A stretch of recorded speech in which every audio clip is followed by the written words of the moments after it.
You are interested in the unusual, the mysterious, the unexplainable. That is why you are here. Next call, let's go to Paul calling from San Diego. Paul, welcome to the Atheist Hour. Thank you, Gene. How you doing, John? I'm doing good. Hey, John, this is Paul Manata. I commented on your blog. Yes, Paul. Your post on There Are No Christians. Yeah. So the reason I was calling in, I guess Gene said he doesn't have that much time, but I actually had a lot of points. I'll try to bring up a couple ones real fast. All right. Because you said you like to approach things from a philosophical perspective. Yes, I do, yeah. So one point would be you were talking about Gene not accepting beliefs that weren't based on evidence. You recall saying that?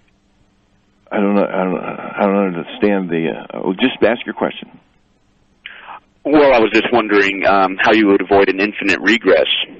If every belief has to be accepted based upon evidence, right, then when you come to a new belief, when you've shown the evidence for one belief, then you come to a new belief without that evidence which supported your other belief, then you'd have to show evidence for that belief, and then now you have a new belief which believes that you supplied evidence for the original belief. And now, do you start with presuppositions, control beliefs, biases, or do you start with mere evidence? And that's your question. So it has to do with faith and my question is, how you would avoid an infinite regress if you have to have evidence for every single one of your beliefs?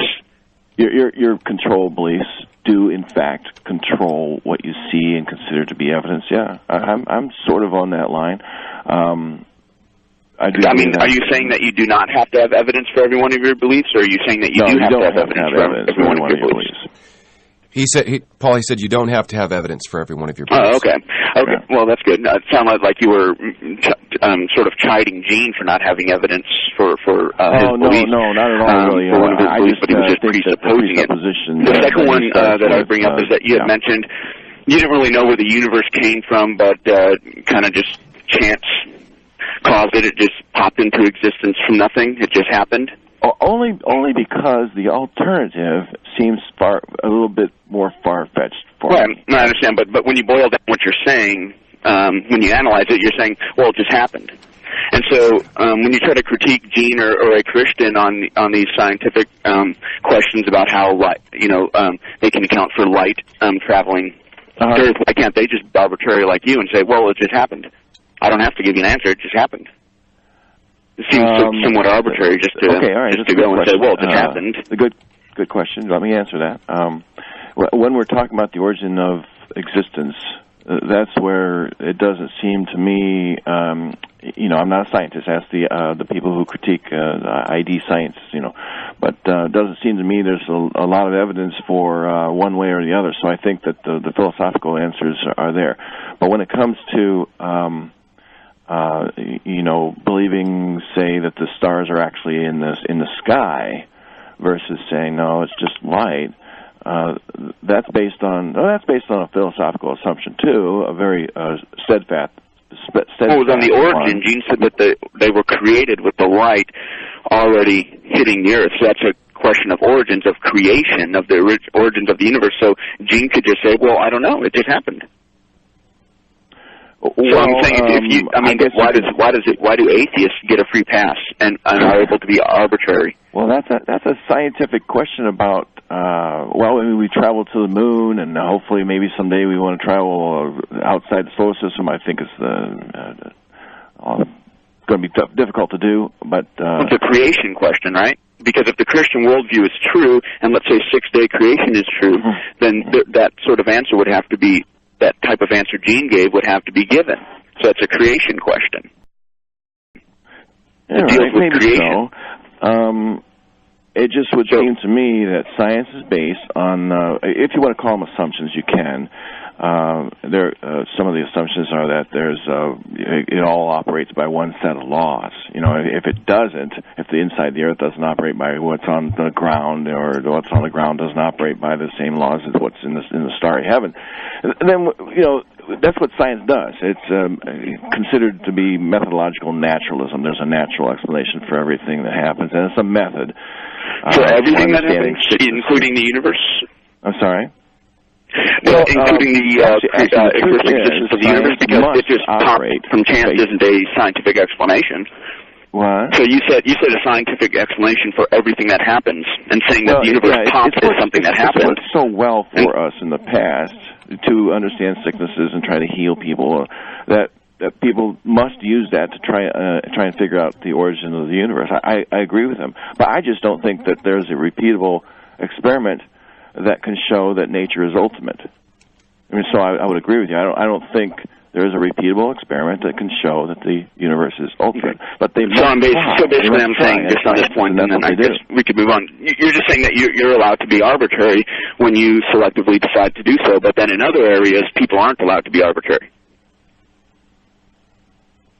Well, science has figured out a lot of things about our body and how to heal it, and understanding when hurricanes are going to hit and when they aren't, and it would be similar to saying, well, we don't really need to worry about when a hurricane is going to hit, so let's not track it. We're just going to have faith. No, it sounds like you're saying that you're allowed to be arbitrary by saying, well, I don't have to give you an answer, it just happened. Operate, where they're located, if they have any gravitational effect on the Earth. That's why we study astronomy. We have pictures from the Hubble space craft to show us what's going on in the universe, and to say there's nothing out there is really laughable in the astronomical world, Right, but you admitted, John, that what your answer to Gene, that it just happened, it just popped into existence just by chance, was arbitrary. Just saying it just happened is something that's arbitrary. So my only point, and then we can move on, is just that you're saying you are allowed to be arbitrary when you selectively decide to do so, but then the Christian isn't allowed to be arbitrary when he selectively decides to do so, and you've laid some sort of a standard down that you have not defended, by the way, of when you can and when you can't be arbitrary. Well, no, there's two things I want to say that. One, we're dealing with origins. When I'm arbitrary, and I think that the arbitrariness... But who says when you're dealing with origins you can be arbitrary, and when you're dealing not with origin questions you can't be arbitrary? Where do you get that standard from? Is that a universal law of reason? It's arbitrary to postulate the God that you postulate as having always existed, and if that's arbitrary and I think wrong, then why can't I just say that the universe is a brute fact, just like you say that the Christian God is a brute fact? Right, so you're saying then we can just be arbitrary then. So we've lost rational discussion, and I can just say, just posit God exists arbitrarily, which I don't, by the way.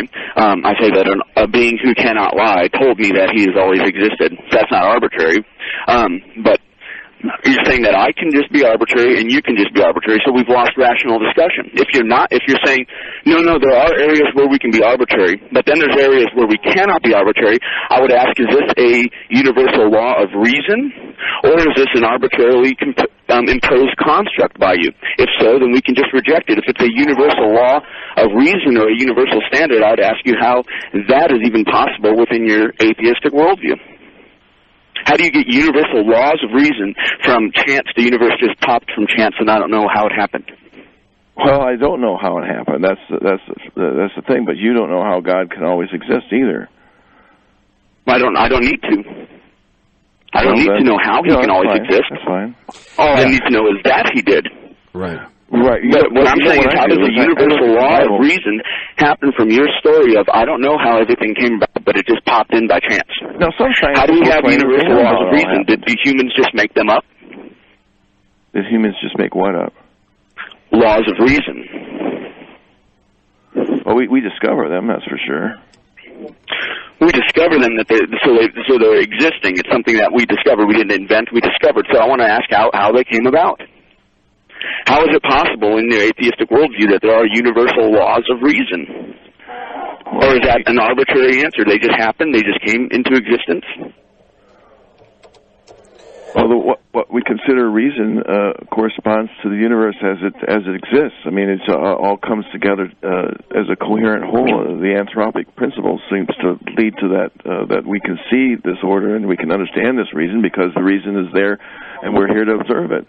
Right, I would agree with you that the universe is reasonable and we can understand it and use our minds to understand it and things like that. But I'm asking you, how in your worldview does that happen?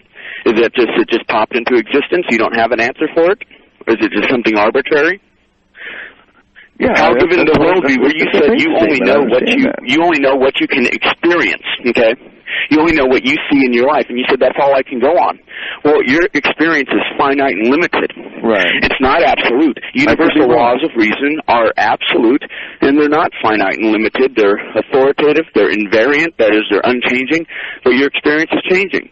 So based upon that story, that you have a changing, finite view of your experience is how you know things, then how did you ever come into contact with something that is unchanging, authoritative, and not finite? It doesn't seem like you'd ever find that in your experience, because that's your experience is always changing. So how did you come to experience something that is not changing? I think that you've made your point. I'm not saying I have everything, but we can carry on the discussion at my blog if you want. Okay, great questions, Paul. And I sorry to put you on hold, but I got to take one more call before we sign off. Paul? Hey, John, how's it going? Pretty good, Paul. I had a couple things. I thought it was pretty interesting how you rattled off all these rather silly things that you think Christians believe in, but it turns out that it's really quite silly to hold to your belief. I mean, you believe you're talking about people turning into salt. I mean, you believe lizards turned into birds. You believe that somehow the laws of logic arose out of matter. You believe that non-moral matter created moral beings. So you believe qualities turned into their opposites. So you must believe in alchemy.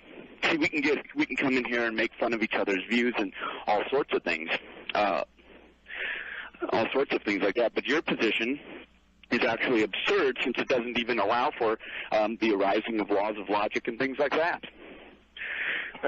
And people turning into salt is not logically impossible. There's no logical impossibility there. You know, wherever the buck stops, there are potentially absurdities. Let me give you some examples. You believe that something has always existed. You believe that something is three in one. It's three separate consciousnesses who always agree. You believe it never learned anything because it had all knowledge. You believe it is present everywhere, even though the omnipresence doctrine has a statement about the material universe. You believe there can be an incarnation of a God-man, 100% God, 100% man. Absurdities, okay, God, okay? You believe in absurdities like that. Either the universe has always existed, God has always existed, either God popped into existence out of nothing without any incremental change, has always had everything in his head, or order grew out of incremental changes. I mean, wherever we stop, there's going to be absurdities. And when it comes to logic, when it comes to morality, if there is no God, then there are these problems as you deal with, and you mentioned them. But if there's a God, if the buck stops with God instead of the buck stopping with man, then you have problems with God. Did he create the laws of logic, or does he have to abide by them? Did he create morality, or does he have to abide by it? Wherever the buck stops, there's going to be problems. Yeah, John, well, first off, it's a little bit dishonest. You know you've been answered time and time again on these issues you've brought up. But regardless of that, stick to one issue. But I brought up what we called absurdities in your worldview, and you just said, yeah, my worldview has absurdities in it. So we'll just go ahead and put that to the side. You've admitted your worldview has some absurd things in it, and then we can deal with our worldview. What you say is that's fine. That's fine. I think it's borderline absurd to say that the universe is a brute fact. I think it's borderline absurd to say that something, the God you describe, has always existed. Okay, that's fine. There are problems. I don't know how that's absurd. Is that logically absurd? Your difficulty, at least we're listening, at least we're hearing each other, so we're not talking over each other this time. Your problem is in this absurdity that you believe that God exists, and why is that absurd, John?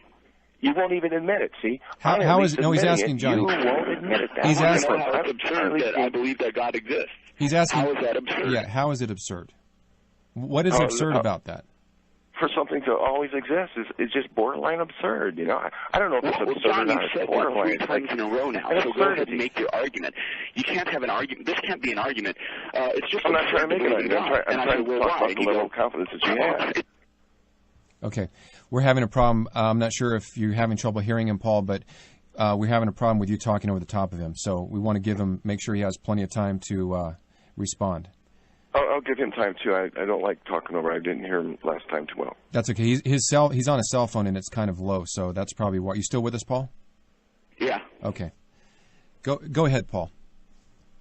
So can we just call it a draw on I've asked you what's absurd why in something believing, exists? why is it absurd to believe in God? And I've asked you that 3 times now, and your response has been, well, it's just absurd to believe in God.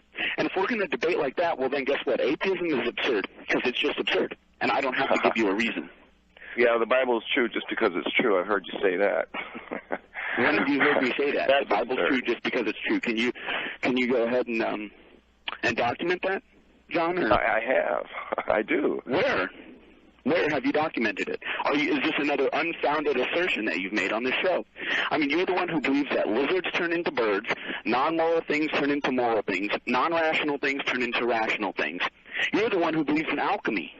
And then you come on and you don't have a worldview which accounts for absurdity because you have no universal unchanging standard in terms of which you can judge what's absurd.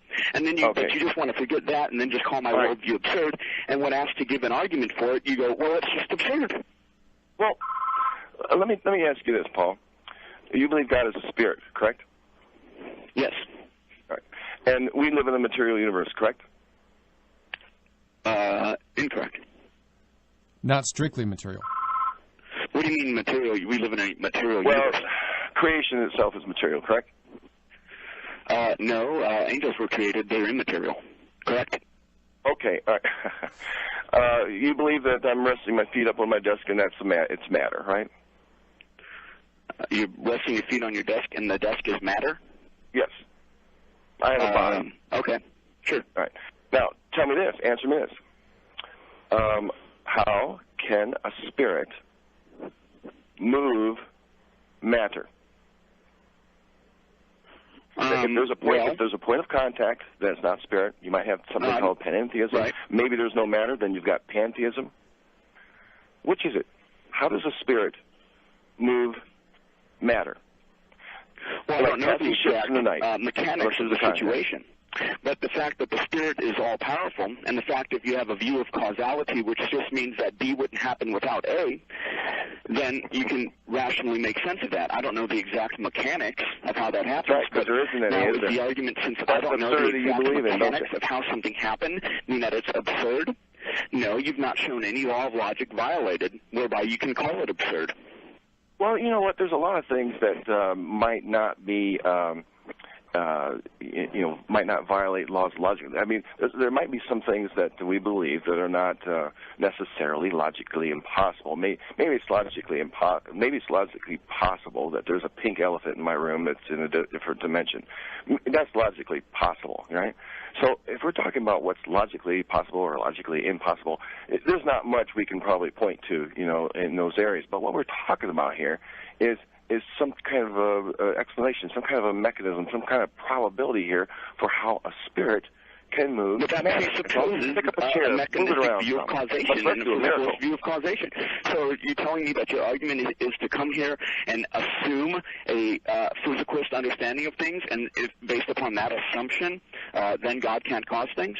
Well, I deny that assumption. So why don't you go ahead and try to God prove is that made partly material, but God has a body. Join the Mormonism faith. What did you say? No, we don't believe that. We don't believe that the Father has a body. I know.